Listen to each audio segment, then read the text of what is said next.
Honestly, I thought I was going to be making this video a lot earlier. We're going to be doing our elimination Indiana Pacers rebuild today. I mean, shout out to the Pacers, man. Making it to the NBA Finals when not a lot of people expected you to go this far to begin with, even though you made it to the Eastern Conference Finals last year. You were 10-15 to start off this year's season. You get Nesmith back healthy, you get Nembhard back healthy, and you were one of the best teams in the NBA after January 1st. And we saw so many guys elevate their games in the playoffs. What Tyrese Haliburton did in round number 1 against Milwaukee, that game 5, buzzer beater, incredible stuff. Round number 2 against the Cavs, consistent play out of everybody, but also getting Tyrese Haliburton's game winner in game number 2. What Aaron Nesmith did in game number 1 to save that game against the Knicks, and then Haliburton hit that game-tying shot to send it to overtime. And then in the NBA Finals, game 1 as well, where Haliburton had 4 iconic clutch moments in the playoffs, 1 in each series. It's kind of like the script writers cooked with that one. Nembhard had his playoff riser moments. Siakam was consistent. Turner had his moments. Obi Toppin and Benedict Mathurin, and definitely TJ McConnell all had their moments. So yeah, we are going to be heading here into the 2025 offseason with an interesting outlook for this team. And the only reason I'm saying it's interesting is like the owners have never paid the luxury tax. Now it's been reported multiple times that they will be paying it this offseason. So we will re-sign Miles Turner. But this team does get expensive. I'm probably going to go over the first apron. So that's at $195 million. Right now, I think this is with cap holds. It says we're at 218. I think we're going to be a little bit less than that. We'll see what the Turner extension looks like. The second apron's at $207 million. But the Haliburton and Siakam contracts are fairly expensive. It's also wild that the second apron's $207 million. I feel like it wasn't too long ago where the NBA salary cap was like $100 million. So we do see Cooper Flag go 1, Dylan Harper go 2, Con Knipple goes 3, not Ace Bailey. ESPN recently wrote a report that Ace Bailey has not worked out well, or at least has not had a good relationship with the 76ers so far. And I don't mind grabbing a big man here at number 23 just because I'm probably not going to re-sign Isaiah Jackson. We could grab Hansen Yang a little bit early for him. Thomas Sorber. Yannick Conan-Niedhauser, definitely a little bit of a reach out of Penn State. I don't hate the idea of Ryan Kalkbrenner. I might take Johan Behringer as well, who has offensive potential. You worry about the motor a little bit. That's been reported coming out of the Slovenian league. But I think he'd definitely be our backup center next year. He doesn't have to play in the playoffs if he's not ready. And then I got a fun second rounder here. Ryan Nembhard, the younger brother of Andrew Nembhard. Definitely not as good as his older brother. He's a couple inches smaller, but he has great court vision and could be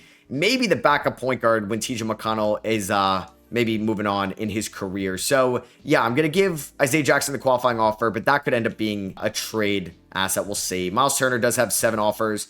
I feel like he's going to get paid. I'm going to give him a realistic deal. I think $30 million a year for 4 years might actually be lowballing him. It's like inverted Brandon Ingram. He got 3 for 120. I'm going to do 4 for 120. You can let me know in the comments if you guys think he's going to get more than that. I feel like we have to bring back James Johnson as the enforcer. And something that's also going to be interesting for the Pacers too, Benedict Mathurin can be a restricted free agent at the end of the 2026 season. Aaron Nesmith has 2 years left on his deal. It's under a fantastic contract. He's 25 years old. Like, would they move on from Obi? That was going to be rumored before the offseason started in McConnell, but these guys were so important for them in the NBA Finals. So yeah, I don't really think I'm going to sign anybody. I actually wouldn't mind bringing back Thomas Bryant if I am going to trade away Isaiah Jackson. I could also bring back Tony Bradley as well. I mean, why not? I could bring back Bradley. Do I want to bring back Tony Bradley? Yeah, why not? And if I have to cut somebody, it may be one of those guys. So we're going to get some center depth there. Like I said, if Isaiah Jackson comes back on a deal, I'm just going to trade him. Honestly, it'll be a 1+1, but we need to save as much money as possible. So yeah, we are going to trade him after signing him. Just kidding. I can't trade him because he's injured. I love that 2K, but I will not have injuries on.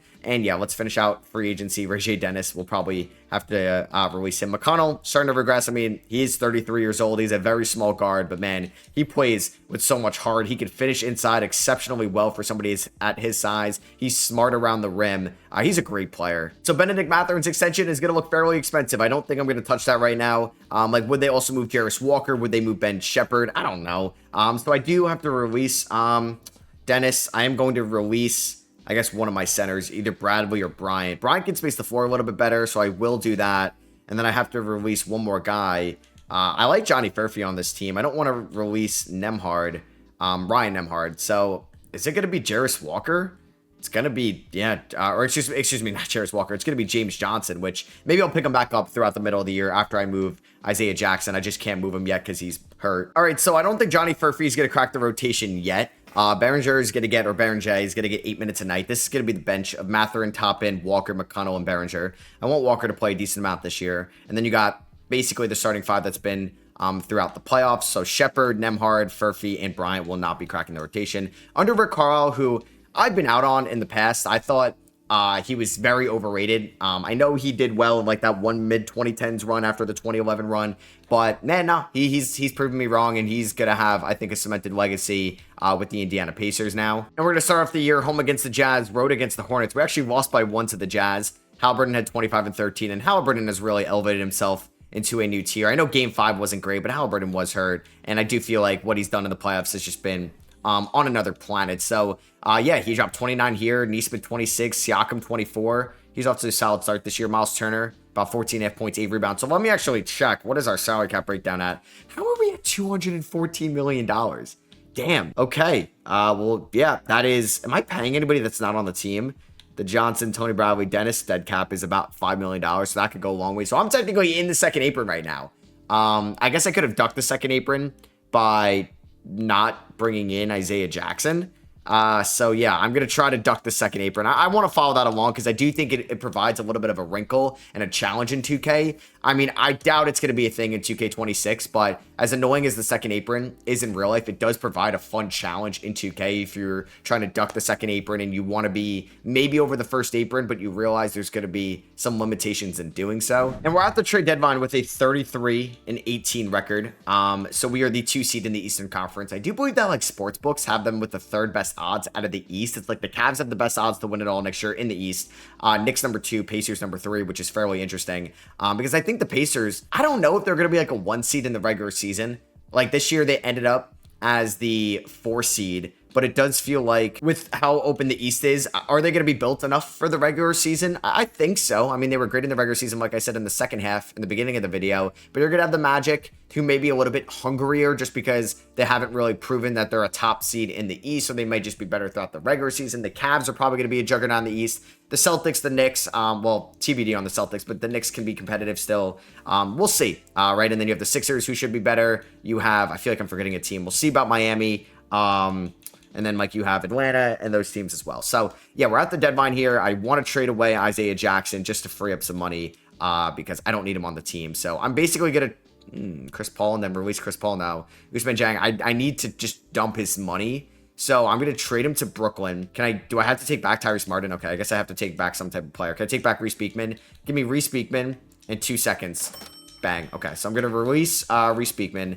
So now I still believe I am a first apron team. We're at $209 million. Yeah, like this is where it could be an interesting debate for the Pacers. Do they trade Obi Toppin? Do they trade Aaron Nesmith, McConnell, one of these guys? They're not going to be able to afford Benedict Mathurin if they don't shed some money around Mathurin. I'm not going to trade Mathurin right now. I could release like Thomas Bryant to get under the first apron, but that's like dead money as well. Behringer's been pretty bad. Baron J, I should say. So I'm going to get Brian in there. We're going to, I guess, be operating as a second apron team right now. So that trade was allowed with the Nets. I didn't aggregate any money there, but I'm definitely going to duck the second apron because if you're a repeat offender in the second apron, I hate using that word, but if you are, then you have to lose your first round pick like 6 years from now. It goes from wherever it is, no matter where it is, to the end of the first round. That's why Boston is going to duck the second apron. And like, OKC is going to learn second apron real soon. The Magic are going to get close with the second apron this offseason. I don't think they'll go over it. The Knicks are going to get close. The Nuggets are going to get close. It's a new wrinkle in the NBA,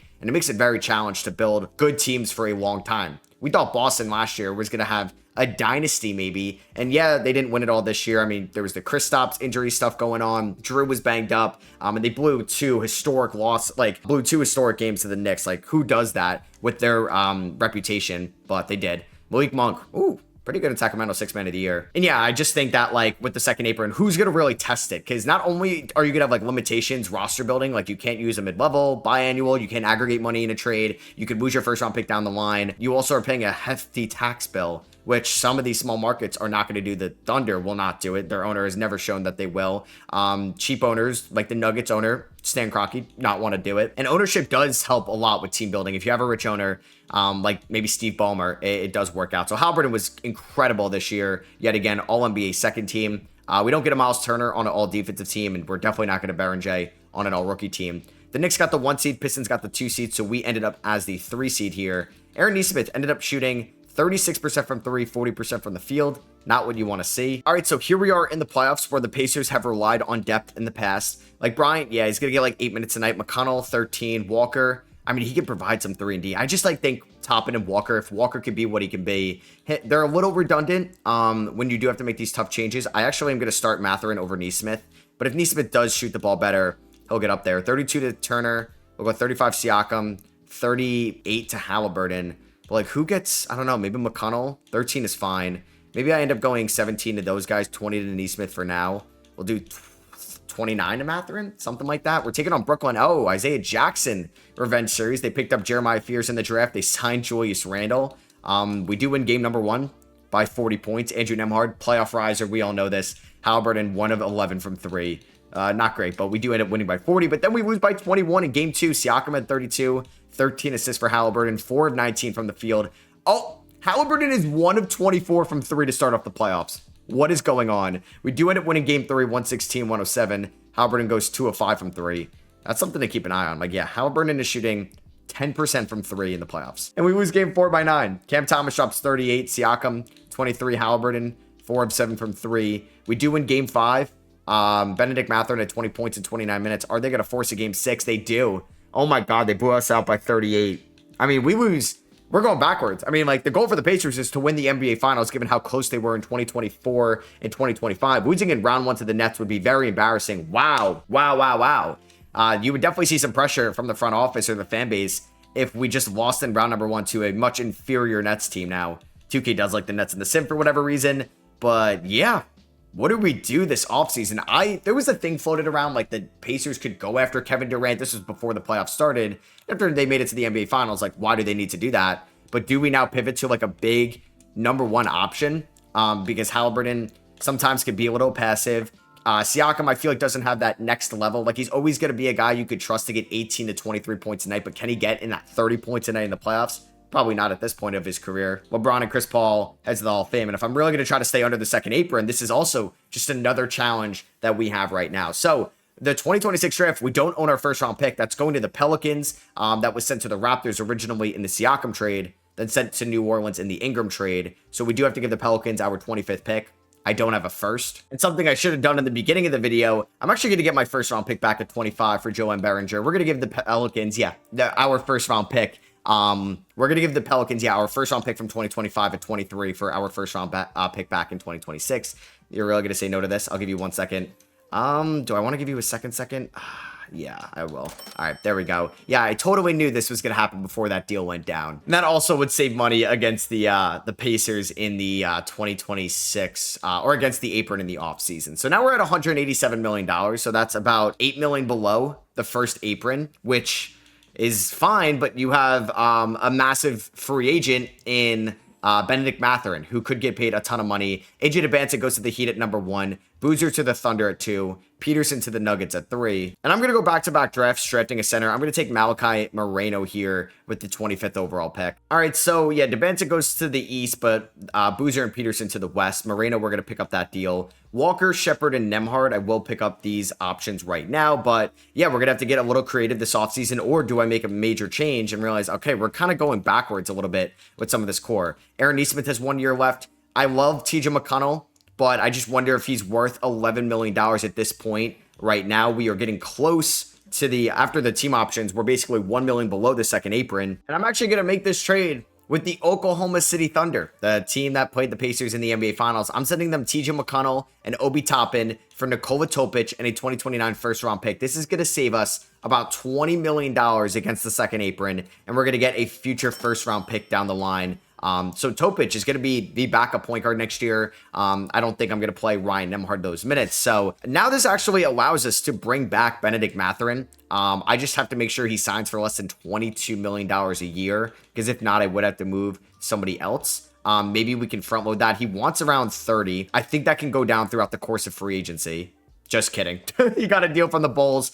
4 years, 125. Oh man, that's a lot. So I have to match it. But now the question is, do I try to shed some money elsewhere? Because right now, I mean, it's not going to tell me, yeah, I have to wait till after moratorium. So hold on. He's now on our team. We're about $7 million over the second apron. before the new league year starts. So do I trade Ben Shepherd and and Ryan Nembhard to duck that apron? Or do I move Benedict Mathurin to Chicago, a team that clearly wanted to sign him? I don't know if I want to trade Pascal Siakam just yet. And thinking about who I can get from the Bulls, I don't really love a lot of options. I would love Kobe White, but he's making $28 million, which is really tough. Bobby Portis, Ayo Dosunmu isn't a bad add to this team. Could I get Ayo Dosunmu? I'm not getting Matas Buzelis. I could get Maxime right now. I mean, how much is Dosunmu and Portis? That would save me around $10 million. And could I get a first rounder out of this in 2030? That adds a lot of depth to this team. I think I would do something like this. Let's see. Would they accept this? They will not.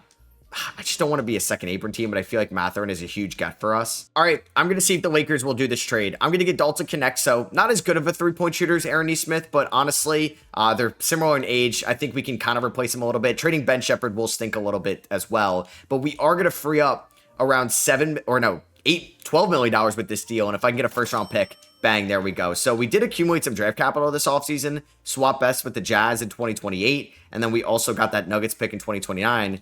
We also have a Warriors pick in 2029. Not really sure exactly how I ended up with that. I have to double check if that's accurate or it's just like a save that they had that in the save. So right now going into next year, we are definitely below the 207 second apron amount by $5 million. So signing veteran minimums will be just fine. And I'm going to sign guys like Mohamed Faye, Kaderi Richmond, and Tamar Bates. Yeah, let me know if you guys really care about me providing the second apron as a challenge, or do you think it's like 2K? Do you really care about it? I think it is interesting, and I do hope in 2K26 you can have, you know how you can have the trade restrictions on and everything like that, then you can maybe put the second apron restrictions on as well. So Jarris Walker, $20 million extension. That contract does not kick until next year. Do I buy into Walker? I wish this could be a little bit cheaper. $19 million, $20 million. Let's give him this. And then if I have to shed some money next offseason, I will. So I'm going to give him that, which is a little risky, but he's going to get more playing time this year since I traded away Obi Toppin. I traded TJ McConnell. I traded Ben Shepherd. And I also traded away Aaron Nesmith this offseason. This team looks a little bit different. So let's see what Johnny Furphy can do. He's going to get 10 minutes a night. Let's go about 14 to Topic. Some guys, I got 3 new guys from that 2024 draft class in Connect, Topic, and Furphy. Jarris Walker is going to be the 6th man around 25 minutes a night. Miles Turner, 30. 33 to Siakam. 33 to Mathurin. Let's go 33 to Nembhard, 36 to Halliburton, and then the remaining 9 minutes I'm going to give to Malachi Moreno. If Topic is struggling, I will try out Ryan Nembhard. We actually look a little bit better this year. 4.5-star perimeter centric. We start the season on a 7-game road streak. Huh? Has that ever happened before? All right, we end up going 6-1 on that road streak, so I will take that. 20 points per game for Halliburton, 20 for Mathurin. And we are 31-20 right now, 11 games above 500. We have a 4-point differential. We're kind of in the same tier between 2 to 5. The Hornets, the Pistons, and the Nets. And then you have the Cavs that are the 1 seed in the East. But we're trying to build up this team to be a 16-win playoff team.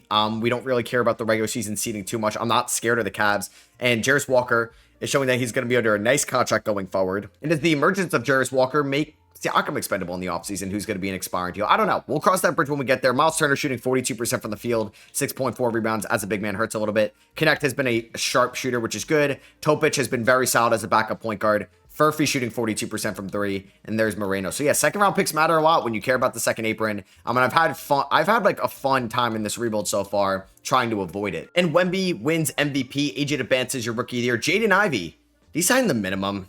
How did they pull this off?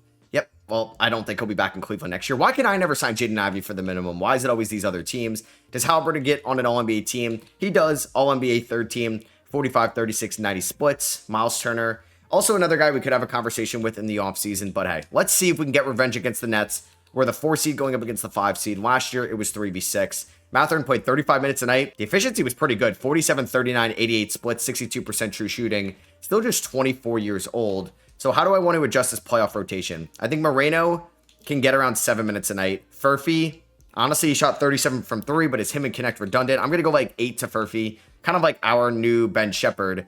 We'll go 14 to Topic, 18 to Connect, 25 to Walker's fine. I want to go 38 to Halliburton. I'm actually going to, I don't know if I want to lower anyone's minutes, so maybe we do something like this. And let's see if we can beat the Nets. They have Kitty, Cason Wallace, Cam Thomas, Randall Claxton, Fears. I feel like they're going to be. They also have Kaman Value Watch, but we win game 1. Mathurin with 35, Halliburton with 20 assists. I mean, Halliburton was so bad from 3 last year. No way he does the same, right? Okay, so he's been way better this year so far, averaging 14.5 assists throughout the first 2 games, and we got 3-0. Let's go. All right, don't blow a 3-0 lead. Siakam with 29, Mathurin with 25. Game number 4, it's going to go to Brooklyn. 135, 126, so we're not going to sweep them. Game 5. Okay, we end up winning. Let's go. 130, 125. And for the first time since the 2025 playoffs, now that we're in 2027, we're going up against the Cavs in round number 2. Mathurin dropped 26 a night in round number 1. All right, so here we are against the Cavs in round number 2. They have Jaden Ivey and Clint Capella. We do win game 1, 122, 103, like what happened in 2025. 16 assists for Halliburton. He hit 5 threes, only 5 shots. We do lose game 2, so they don't blow the game 2 lead they had in real life. Game 3 goes to Cleveland by 2. Damn, Mathurin had 33. Now I'm glad I kept Mathurin and I didn't trade him because he has been great for us. Game 4 goes to Cleveland by 2. No, man, we're not closing it out. Damn. Like, we lost by 2 and then by 2 in back-to-back games. Oh, my God. We scored 43 points in the 4th quarter and we still lost by double digits. Honestly, that may be it for Pascal Siakam's tenure in Indiana. I think I do. I either have to move Siakam or I have to move Miles Turner this offseason because, one, it's going to save me some money. A rematch of, I believe, the 2005 NBA Finals, Pistons, Spurs. Same thing happens, but in a different amount of games. Back then it was in 7. This one it was in 5. I think I either got to trade away Miles Turner or Pascal Siakam this offseason. So what I'm going to do, yeah, we can allow her. I don't know if that's at high scores. I might have just accepted the wrong thing. Either way, the Pacers do own their first round pick here in the 2027 draft. We have number 23, and we could look to move it. Rick Carlisle is still under contract for 1 more year. We're going to hold on to him. And now I do believe we have become a second apron team. We're at $210 million with the Jarris Walker extension about to kick in. I think I'm going to move Miles Turner or Siakam. If I move Siakam, it's an easy slide. Walker to the 5 or Walker to the 4. If I move Turner, I may have to make another move. And I'm going to try to trade Pascal Siakam for Brandon Podziemski, who's making around $12 million a year. I will also give the Warriors their 2029 first back. And then I will also give them the 23rd pick in this draft to get this deal done. And they're going to say yes to that. So Pascal Siakam is gone. That's going to clear up a lot of money. Podziemski is going to be our 6th man because we're going to have Jarris Walker in the starting 5. And then I'm not saying Miles Turner is like officially safe, but there is a chance I could move him. So Gordon Booker is the number 1 overall pick. Really good power forward out of Arizona. I took Charles Forbes here out of Portland with the 39th pick. We're going to pick up the team options on Connect, Topic, and Johnny Furphy. Qualifying offers, I want to give Nemhard one. I want to give, I think that's it actually. So here we are, moratorium, which I do believe maybe after those moves, which puts us at a salary cap of 188. We are $20 million, 19-ish, below the second apron. The Nemhard extension will be interesting. Topic, Connect, those guys as well. So that makes next offseason interesting. Damn, I thought I was going to have like the full mid-level, which I should. I'm below the first apron. 2K is weird with that. And since we traded away Siakam, I'm going to go after Derrick Jones Jr. I'm going to do a 1+1 with him. With a team option next year. And I'm going to go after some like former college guys, St. Thomas from USC, Mackenzie Babako, and RJ Davis. And I don't know if I can sign another guy or keep another guy, but I'm also going to bring in Luke Cornett on a 1-year deal if I don't love Malachi Moreno as the backup. I also have a $40 million trade exception from Pascal Siakam from that deal as well. Kadari Richmond, Nemhard come back, but I'm going to have to release some guys before the season starts. So Halliburton also can get a new extension, and like at this point, is he going to get close to the Supermax? We can lock up Nemhard. Honestly, though, I'm going to wait for most of these guys next offseason besides Connect. I want to get out of the way on that, and I feel like that's pretty good value. Topic, I don't need to sign a backup point guard for that much right now. I do need to cut 3 players before the season starts, so RJ Davis is definitely going to be one. Kadari Richmond's going to be the other, and the third one is going to be St. Thomas. So it's going to be Halliburton, Nemhard, Mathurin, Walker, Turner, Podziemski as the 6th man. He's going to get around 24 minutes a night. We're going to go about 20 to Connect. I want to go about 15 to Topic. We're going to do about 10 to Derrick Jones Jr. I might honestly go an 11-man rotation this year because I want Johnny Furphy to get around 10 minutes. And I want Malachi Moreno to get around 10 minutes as well. So it's going to be a fairly deep bench. Maybe I end up going like 18 to Connect. Turner's going to get 27. Walker's going to get 30. I want Mathurin to get 34. Halliburton to get, I want to get at least 6 more minutes out here. So let me just do something like this. And then I would like to go 36 to Halliburton, 32 to Nemhard, and 35 to Benedict Mathurin, who we do need to step up this year with Siakam and Golden State. All right, so we are 31-20 at the deadline, very similar to where we were last year, record-wise, but we have a 6.9 point differential, which is best in the Eastern Conference. And we are 2 games behind the Nets for the 1 seed in the East. Benedict Mathurin has been our leading scorer. Halliburton averaging 18 points and 9 assists, 1.3 steals as well. Walker, 16 points, 8 rebounds, 45-36 splits, making basically half. Then Siakam, more than half, honestly, or less than half. Miles Turner, 37% from 3. Podziemski's been pretty good as a combo guard off the bench. Connect, 38%. Topic has been a good backup point guard. Furphy, 42 from 3. Jones, 42 from 3. Moreno's been a fine backup big. If I was going to make a move this deadline, it would be to upgrade the Miles Turner center position. Because if we look at our salary cap breakdown, I mean, if I move Turner, I can absorb about $3 more million to be under the second apron. I could include like Topic in a deal as well. I would love to do this deal, but Bam Adebayo is making way too much money. I mean, I do have the trade exception from Pascal Siakam, and Bam is an expiring contract. I mean, Bam is an elite rim protector. I would probably like flip Khalil, where I'm getting some great center offers. I can get Jared Allen. There was this trade I like for Alperen Şengün, which I think honestly could make a little bit more sense. I wonder how our defense would look, because this Cleveland or Utah swap best, somebody's bad out of that. I could get Sandro Mamukelashvili as well, but I mean, he's not bad. Do I do this trade? Do I get Alperen Şengün here in Houston? It would be Alperen Şengün, Halliburton, and Walker. I just worry about the defense a little bit. Like, Bam Adebayo is a lot better, but he's making $18 million more. And when you worry about the apron, yeah, I'm going to do this trade. Alperen Şengün, welcome to the Indiana Pacers. I think I got him in the Grizzlies rebuild as well. So let's do that. I don't think Malachi Moreno is going to play, honestly. I think Sandro might get those minutes, so I'm going to go about 35 to Şengün. I mean, Moreno's not bad. And then this is going to allow more minutes to Nembhard finally playing. Hopefully he's not terrible for us. And then do I play Moreno is a question, or do I play Sandro? I don't mind Malachi Moreno, honestly, even though Sandro could definitely space the floor. So let's go something like that. Well, I also want Derrick Jones Jr. to play, so maybe this is actually becoming a little bit more difficult. So Luka ends up winning MVP this year. Gordon Booker's your Rookie of the Year. Harper, 6th man. Depoy Wemby, SNG Most Improved. Cade Clutch Player of the Year. Billy Donovan is currently coaching the Lakers. We don't get any Halliburton on the first 2 teams. We don't get him on third team, but we do get Alperen Şengün here on All-NBA third team, basically bringing back the version of Domantas Sabonis over here to Indiana. We finished as the 2 seed in the East, so we could not get that 1 seed from the Nets. We were 1 game behind them. We did finish with a much better point differential, and it was the second best or third best point differential in the NBA. And I'm excited to see how this team looks in the playoffs. We traded in some defense in Turner for some offense in Şengün. I mean, I'm a little worried about the defense. Our defense, though, was the best in the East, but that was also a little bit with Miles Turner. This is definitely going to be the starting 5, but who's going to get cut from this rotation? I don't think I'm going to trust Nembhard in the playoffs. I think we can maybe ask like Pods to be the backup point guard, basically, which I am fine with.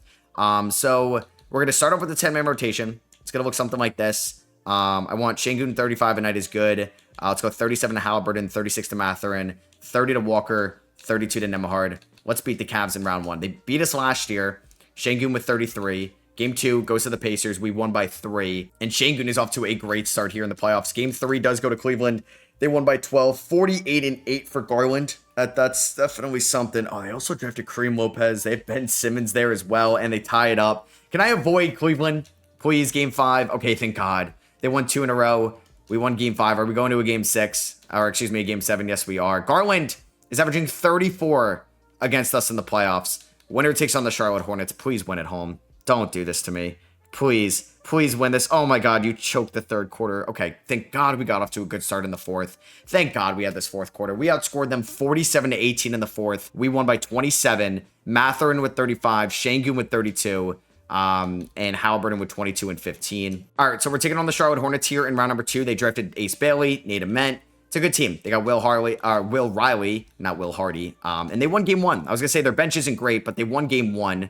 Connect has been bad in the playoffs. Furphy's been really bad. Okay. Honestly, what we're going to do then, Furphy, he's getting eliminated from the playoff rotation. Derrick Jones Jr. has been fine. Obviously gives me some defense. Moreno's been fine. Connect's been cold, so he's going to get 15 minutes a night. Walker, he's been good. I want 33. I want 36 to Şengün.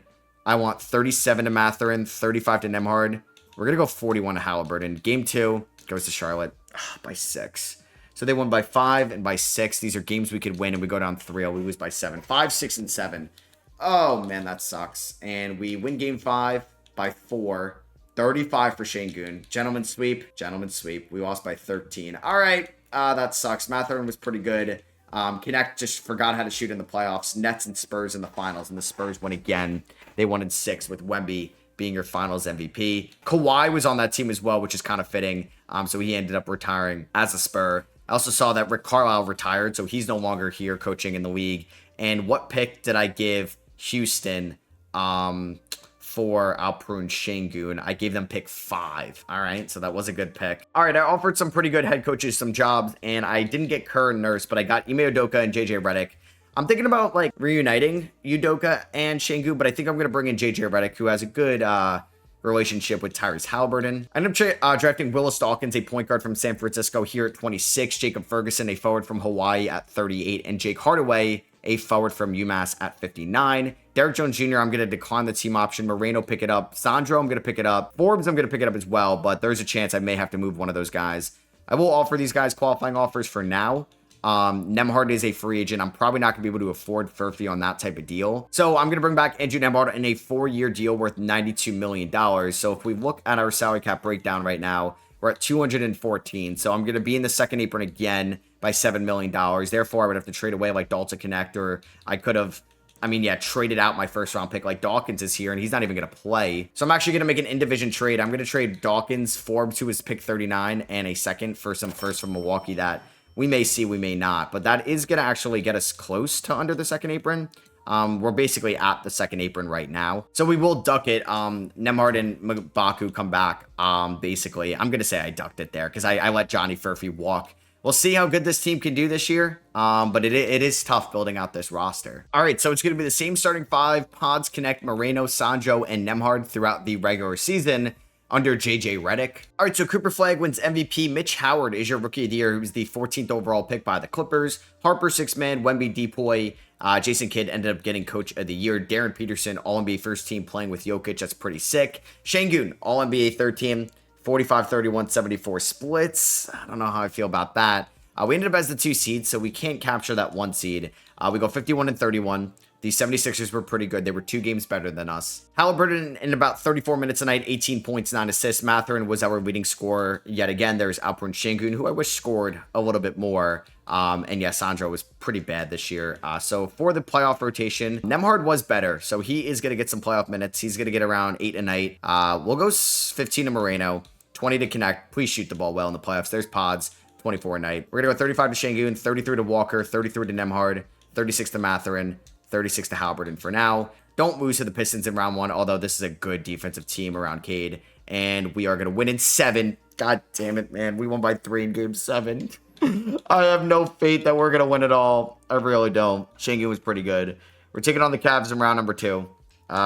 They've kind of had our number, but we did beat them last year. So we're up 3-0. And we won in 5. All right, we gentlemen swept them, and we avoid the 1-seeded Sixers. Jarris Walker averaged 30 points in round number 2. Breakout series for Jarris Walker going up against a good Hawks team. They've added Kaman Maliwatch. Game 1 goes to Atlanta. 2 to Indiana. Please win game 3. Yes. Win game 4. No. Win game 5. Oh, no. Okay, we're going to a game 7. Oh, why are the Pacers just the kings of going to game 7? Why can't it just never be easy with this team? Good second quarter. Good third quarter. Don't choke it. You're up by 10 with 154. Bang! The Indiana Pacers are in the NBA Finals. Cooper Flagg and Alperen Şengün are your conference finals MVPs. The Mavericks swept the Lakers. Wow. Mathurin, Walker, Şengün got it done offensively. How has Connect been? He's been good in the playoffs. Everybody's kind of getting their numbers in. Ryan Nembhard, you were going to play... I don't know if you're going to play that many minutes in the finals. You're going to get like 6 a night. We're going 38 to Halliburton. It says I should play him 29. I don't get that. Okay, we scored 87 points in game 1. Not ideal. Please don't lose game 2. Okay, there we go. We won game 2. We scored 51 in the fourth quarter. How about that? 36 for Şengün. Win game 3. Bang! Let's go. Let's go. Can we win game 4? Yes, we can. Oh my God, just win the NBA Finals. Get it done. Get it done. Don't blow a 3-1 lead. Don't blow a 3-1 lead. Why do we have to go to a game 7? Don't do this to me. Don't do this to me, 2K. No. Oh my God. You gotta be kidding me.